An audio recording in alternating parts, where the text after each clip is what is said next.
네, 어떤 사회 통계를 제가 본 적이 있는데요. 우리 사회에 직업의 종류가 16,800개 정도 된다고 그래요. 정말 다양한 직업이 있는데 그러다 보니 사람에게는 어느 직업을 가지고 사회생활을 하게 돼 있죠.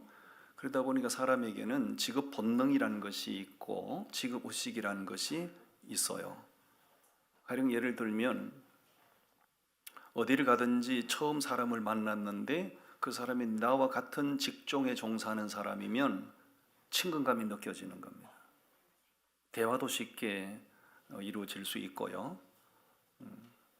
또 어디를 가든지 예를 들어서 미장원을 경영하는 사람이라면 어디를 가든지 그 사람의 눈에는 미장원들이 많이 이렇게 보여져요. 그 직업 본능이 있어서 그런 거예요. 세탁소를 경영하는 사람은 어디를 가든지 여기저기 있는 세탁소가 눈에 많이 띄게 돼 있어요.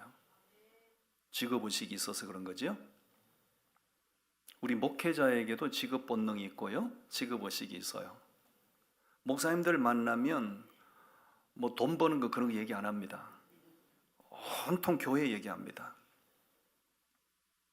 어느 교회가 요즘 뭐 굉장히 떤다던데 요즘 어떤 목사님이 뭐 굉장히 대세라는데 뭐 그런 교회 이야기를 하면서 그 교회 성장의 비결이 무엇이단가, 그 목사님의 이런 스타일로 이런 리더십으로 교회를 부흥시켰단다, 뭐 이런 이야기들.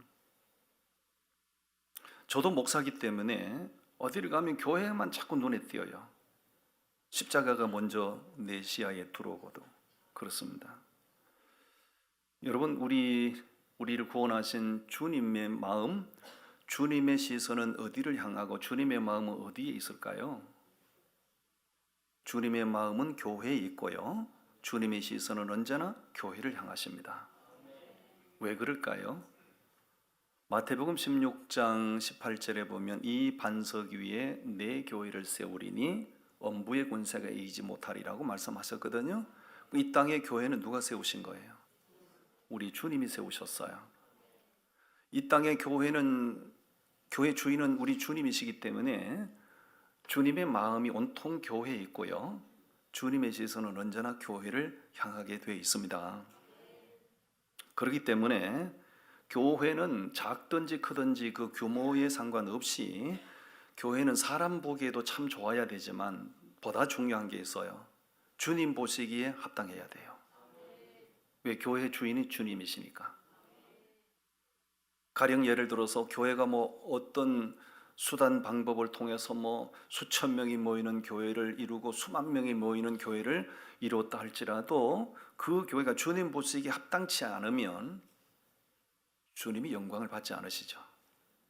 비록 10명이 모이고 두세 사람이 모이는 교회라도 주님 보시기에 합당하면 주님은 그 교회를 통해서 영광을 받으실 겁니다. 지난 주일에서 오늘도 제가 에베소 교회처럼 이란 제목으로 말씀을 준비했는데, 오늘 본문에 보면 이 에베소 교회는 정말 주님의 마음을 사로잡기에 충분한 교회였는데 마지막이 불행했어요. 이 에베소 교회의 상황을 보면서 우리 교회가 에베소 교회처럼 올라가면 안 되겠다, 이런 그 교훈을 받는 거예요. 오늘 첫 번째 주제입니다. 에베소 교회는 어떤 사람을 용납하지 않았죠? 악한 사람들을 용납하지 않은 교회. 이거 잘한 건가요? 못한 건가요? 매우 잘한 거예요. 책망받을 일인가요? 칭찬받을 일인가요? 칭찬받을 일이죠. 자, 우리 말씀 2절 말씀을 우리 함께 읽어보실까요? 2절 말씀 시작. 내가 네 행위와 수고와 네 인내를 알고 또 악한 자들을 용납하지 아니한 것과 자칭 사도라 하되 아닌 자들을 시험하여 그의 거짓된 것을 네가 드러낸 것과. 거기 2절 중반절에 보시면 악한 자들을 용납하지 아니한 것, 악한 자들을 용납하지 아니한 것을 칭찬하시는 거예요. 그 당시 자칭 사도 행세를 하면서 사람들로 하여금 주님을 바라보게 하는 것이 아니라 사람들을 자기를 바라보게 만들고 자기를 추종하게 만드는 악한 자가 그 에베소 교회 안에 있었다 그 얘기잖아요. 그런 사람들을 가리켜서 이단이라고 말하는 것이고, 그런 사람들을 가리켜서 사이비 교주라고 하는 거예요. 천만다행히도 에베소 교회는 그 악한 자들에 대한 분별력을 가져서 악한 자들을 교회가 일절 용납하지 않았다는 것, 매우 천만다행이고 정말 칭찬받아 마땅한 교회인 줄로 믿습니다. 그러면 그 에베소 교회에 침투했던 악한 자는 어떤 사람일까요? 6절에 보면 그들이 누군지를 말씀하고 있지요. 우리 6절 다 같이 읽어봅니다. 시작. 오직 내게 이것이 있으니 네가 니골라 당의 행위를 미워하는도다. 나도 이것을 미워하노라. 그 교회 안에 니골라 당의 세력이 침투했다 그 얘기입니다. 여러분, 니골라가 어떤 사람인지 혹시 기억나시는가요? 니골라. 사도행전 6장에 보면 초대 예루살렘 교회가 왕성하게 부흥할 때 그들 가운데 칭찬받는 7사람을 선택하여 안수해서 일꾼으로 세운 장면이 있어요. 그 7사람 중에 한 사람이 니골라예요. 니골라는 대단히 칭찬받는 사람이었고, 니골라는 굉장히 영성이 충만한 사람이었어요. 왜냐하면 서대반과 동급이었으니까요. 초대교회의 최초의 순교자가 된 서대반과 동급이었으니까 이 니골라는 매우 대단한 사람이었어요. 근데 문제는 이 니골라가 시간이 흐르고 세월이 지나갈수록 자기 세력을 자꾸 만드는 거예요.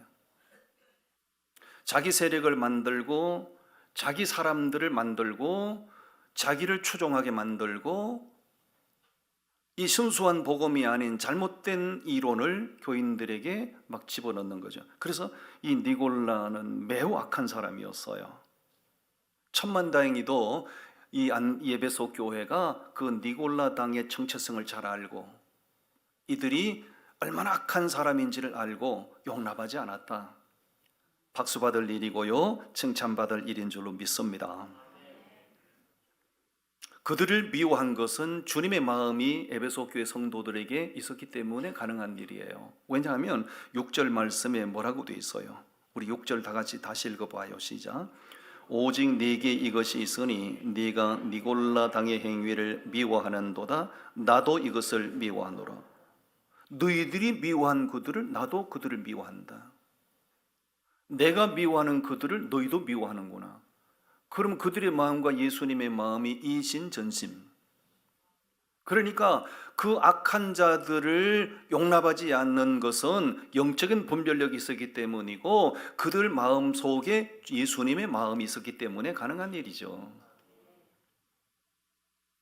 이런 그 에베소 교회에 있었던 이 영적인 분별력, 악한 사람들의 정체성을 분별해낼 수 있는 이 분별력이 이 마지막 시대를 살아가고 있는 우리들에게 필요한 것이에요. 왜냐하면 지금은 악한 사람들의 활개치는 세상이 됐어요.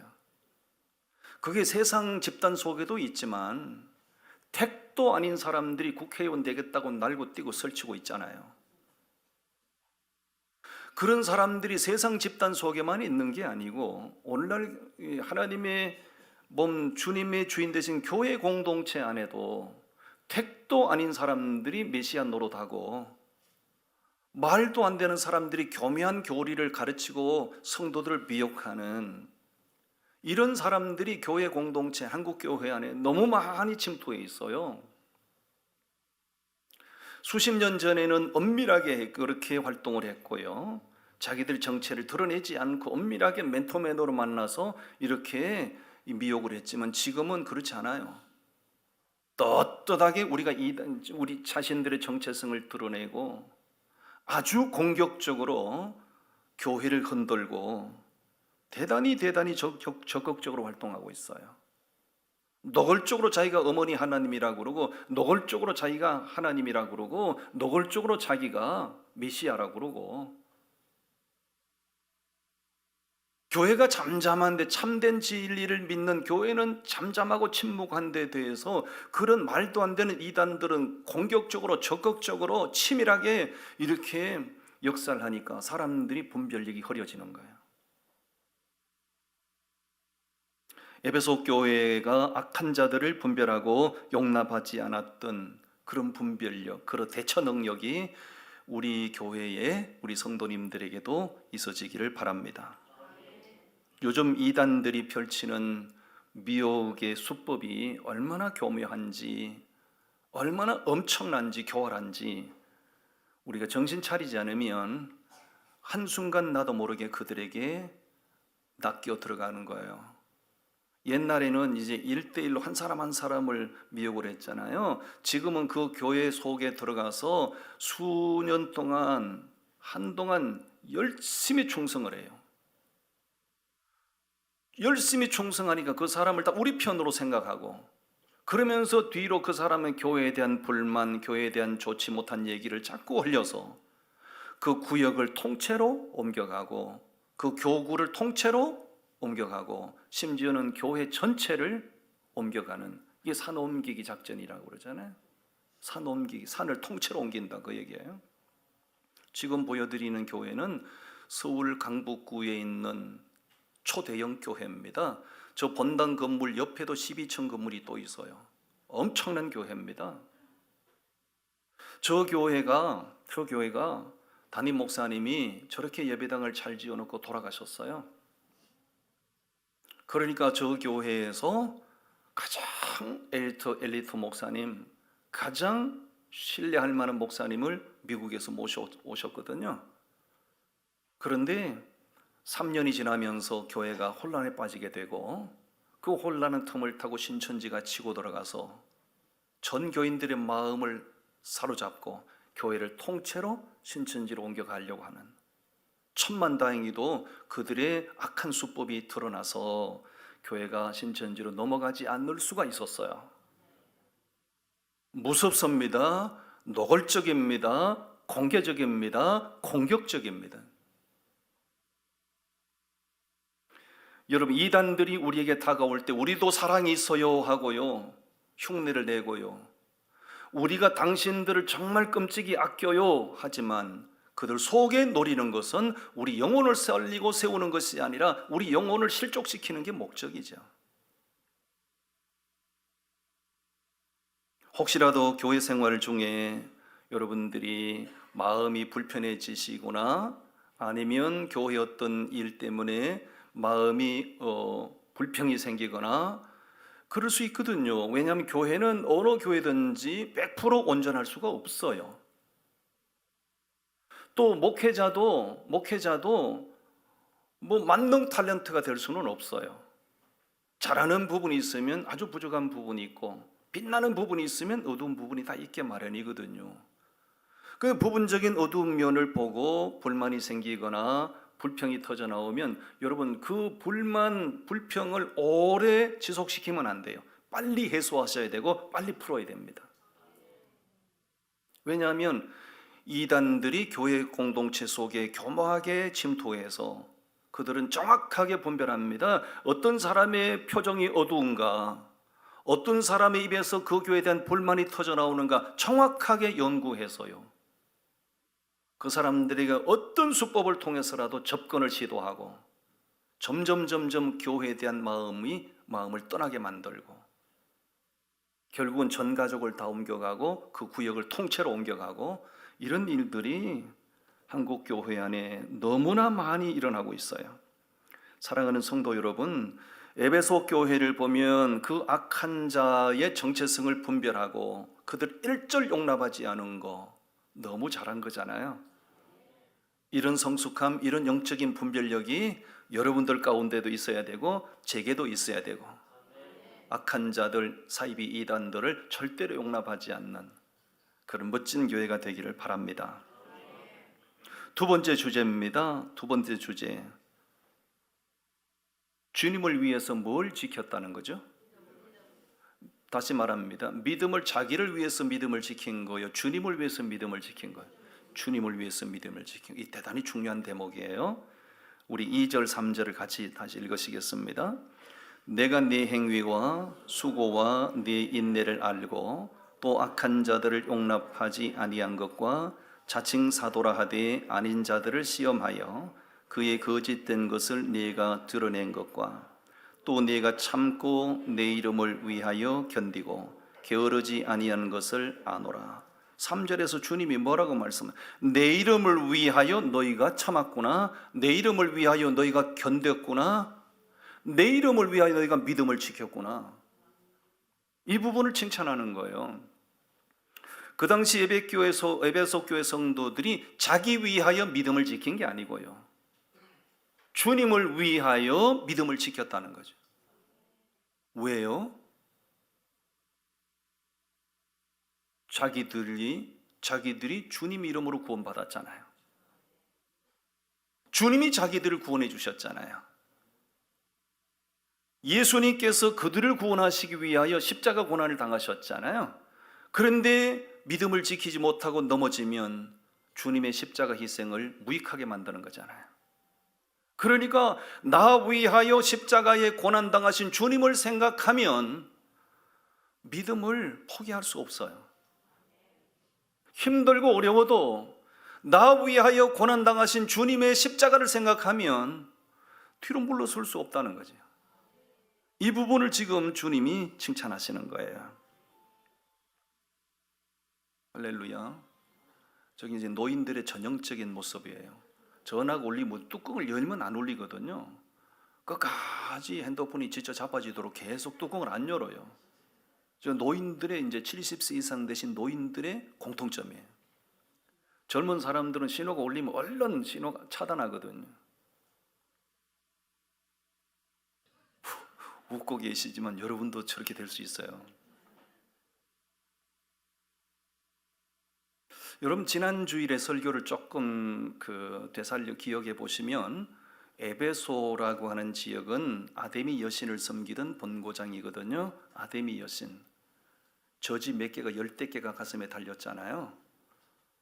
그 에베소에 제가 현장을 다 가봤는데, 그 당시 에베소에는 아데미 여신을 위한 엄청난 신전이 세워져 있었어요. 지금도 가면 그 규모를 다 확인하실 수가 있어요. 그 당시 아데미 여신 신전은요, 세계 7대 불가사의 중에 하나입니다. 그 오래전에 그 엄청난 건축물을 어떻게 지었을까 설명이 불가능해요.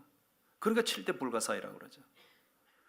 그 아데미 여신을 섬기는 그곳에 사도 바울이 믿음으로 가서 복음을 전함으로 거기에 믿는 자가 생겨나고 거기에 하나님의 교회가 세워졌잖아요. 엄청난 저항이 있었고요, 엄청난 핍박을 받아야 했습니다.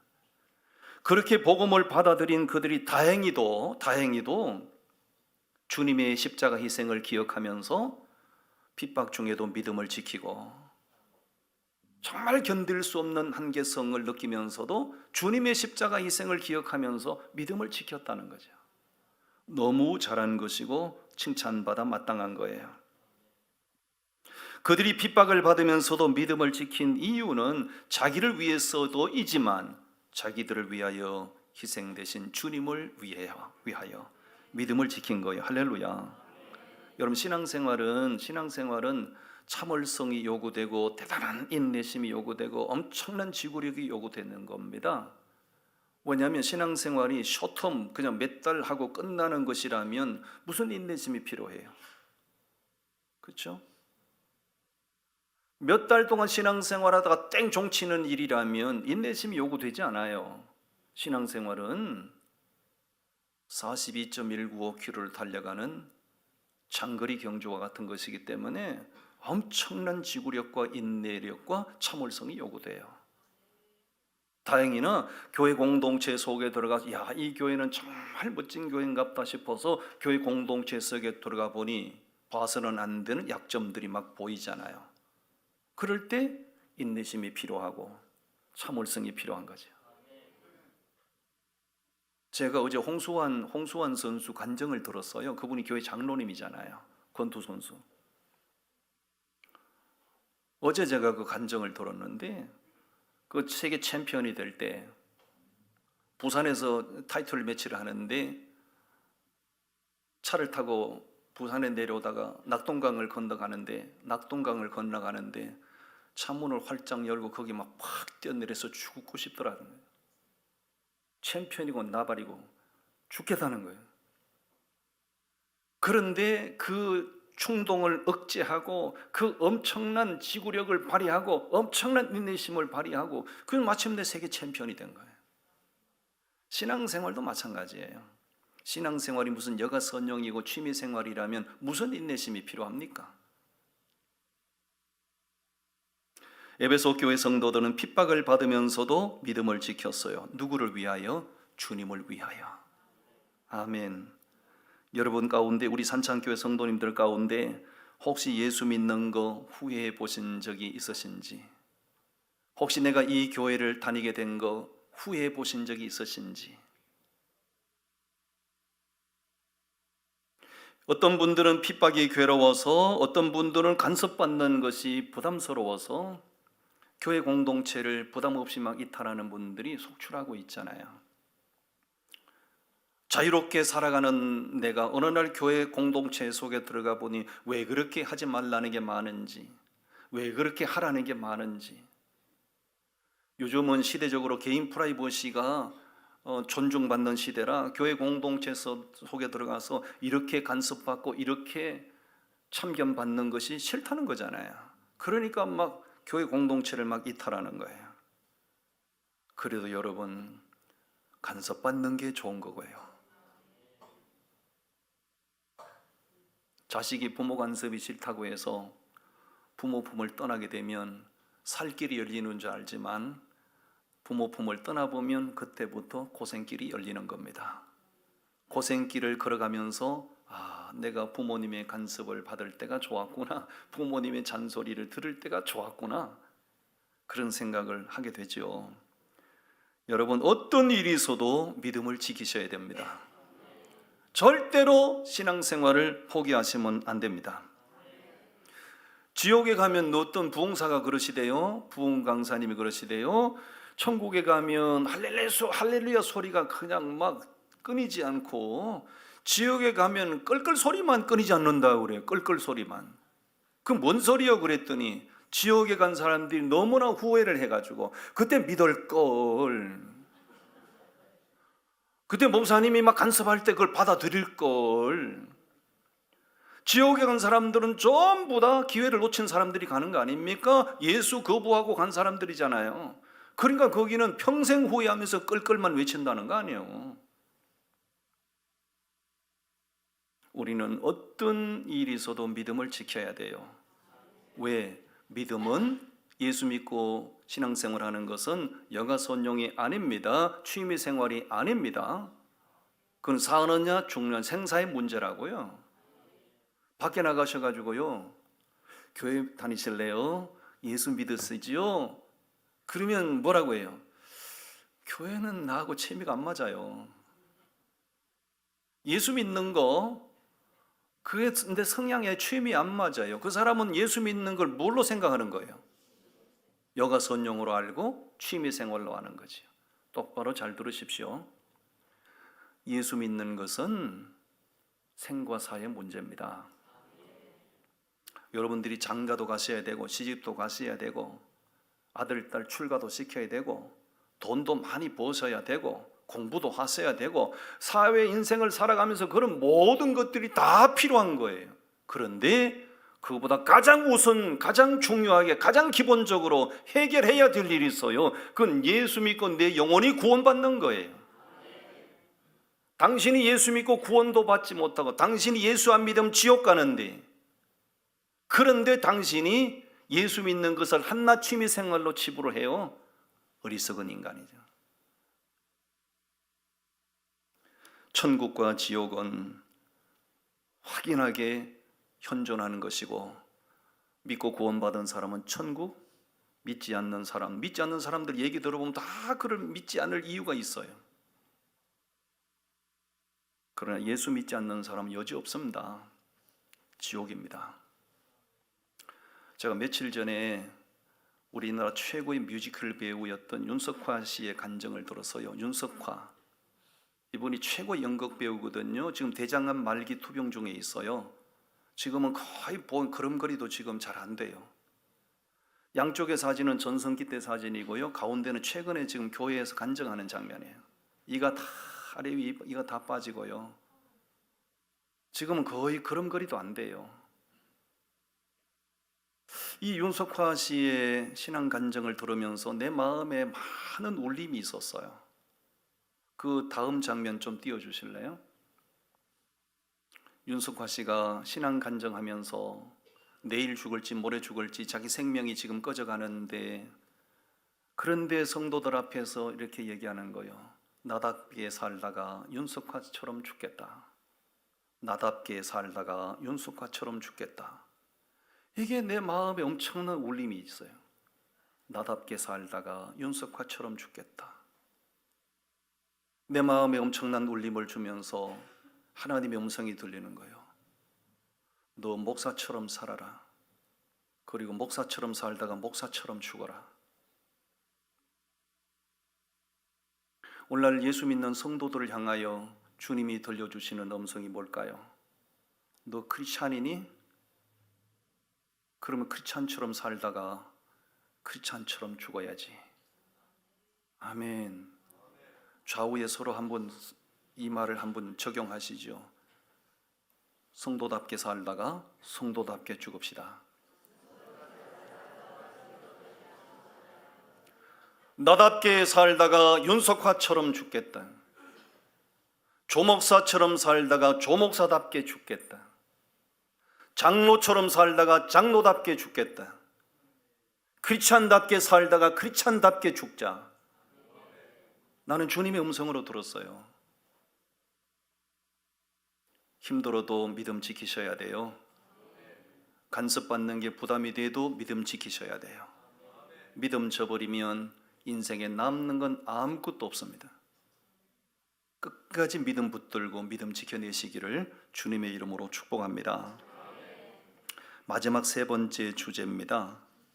4절과 5절 말씀인데 너무나 안타깝죠. 뭘 다 잃어버렸다는 거예요. 처음 신앙, 처음 믿음을 다 잃어버린 거예요. 호사다마 호사다마. 너무 좋았던 교회인데 마지막은 몰락이었어요.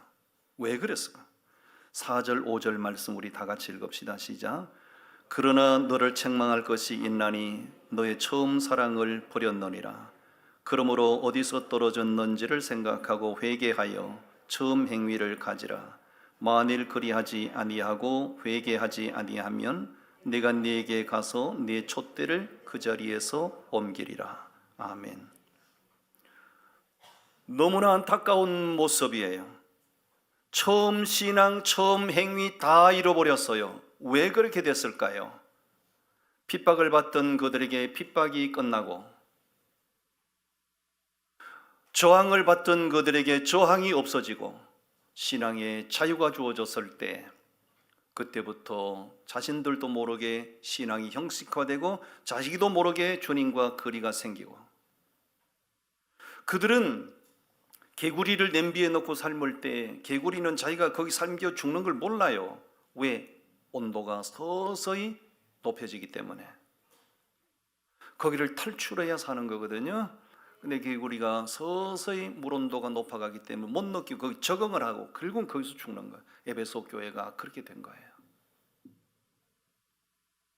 처음 사랑과 처음 행위를 주님이 회복하라고 책망하시는 거예요. 만약에 처음 믿음을 회복하지 않는다면,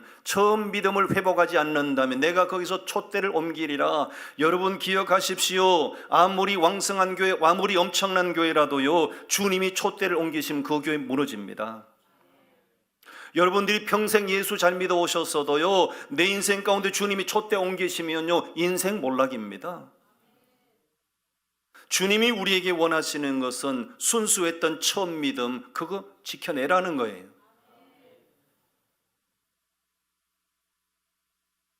길을 가다가 중단하면 안위감만 못하고, 예수 믿다가 신앙생활 중단하면 안 믿은 것만 못해요. 예수 믿다가 신앙생활 포기하면 차라리 안 믿은 것만 못해요. 한 번 예수 믿으면 주님 앞에 가는 날까지 믿음 지키고 살아야 돼요. 그게 해병대 정신이에요. 한 번 해병은 영원한 해병이다. 여기 해병대 부대 여기 앉아 계시죠? 아니, 한 번 해병은 영원한 해병이에요. 그게 해병대 정신이야. 그 해병대 정신이 우리 그리스도인들에게 필요한 거예요. 한 번 예수 믿는 사람은 영원히 예수 믿는 사람이에요. 어떤 상황들이 우리 앞에 놓여도 믿음으로 초월해야죠. 오늘날 유럽 교회들을 보면 탄식이 절로 터져나옵니다. 영국의 한 교회를 지금 보여드리고 있어요.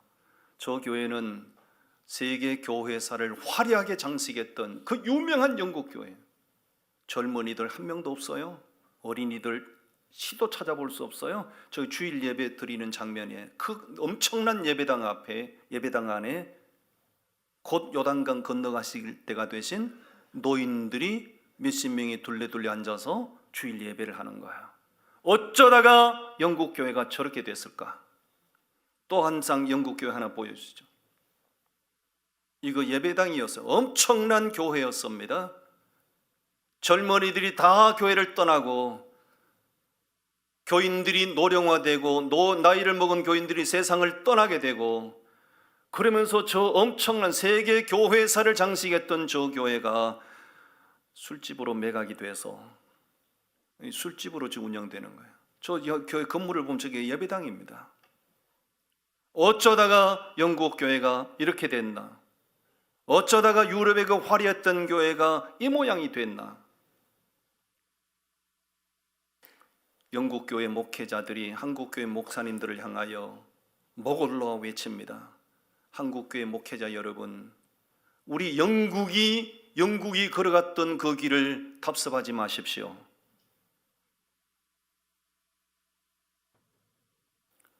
영국이 좌파 세력의 권력을 장악하면서부터 지금 우리 사회에 벌어지고 있는 똑같은 일들을 그들이 벌였어요. 학생 인권을 존중한다면서 학생 인권 조례안을 만들고 학교를 황폐화시키고, 사람의 인권을 존중한다면서 차별금지법을 통과시키고,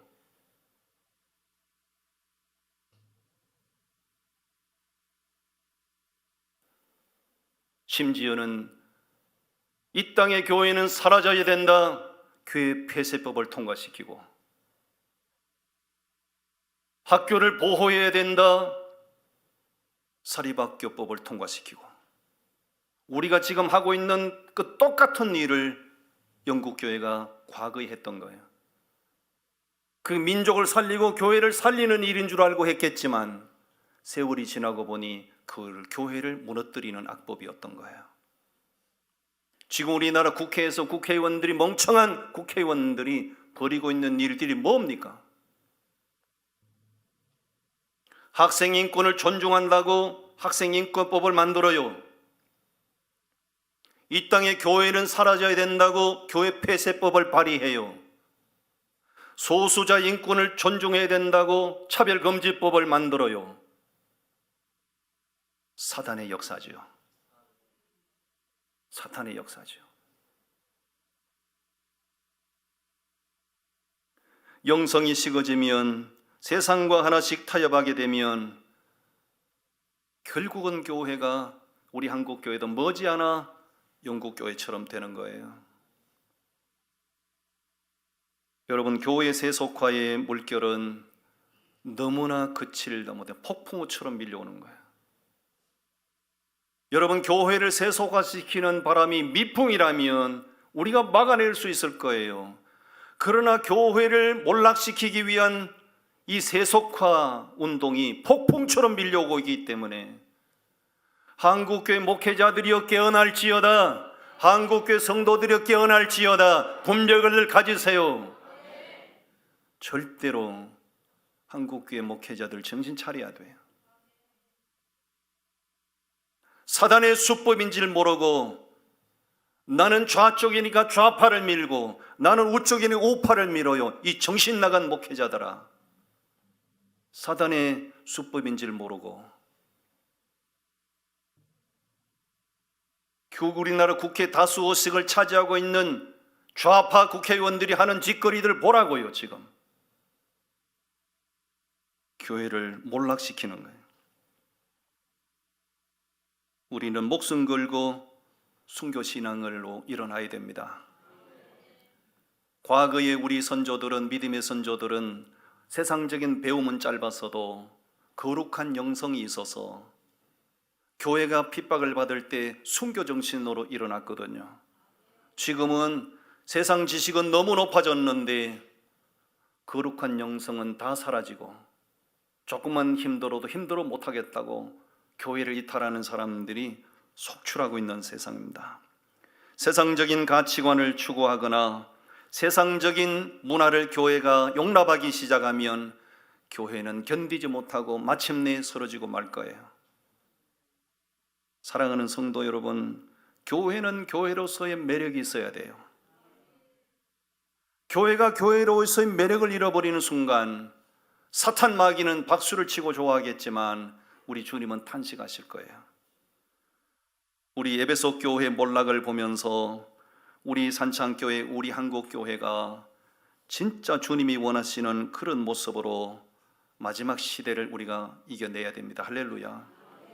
좌우에 한번 서로 다짐합시다. 우리처럼 살다가 우리처럼 죽읍시다. 성도답게 살다가 성도답게 죽어야 해요. 그 믿음이 있으면 한국교회는 존재할 겁니다. 아멘. 기도하겠습니다. 하나님 감사합니다.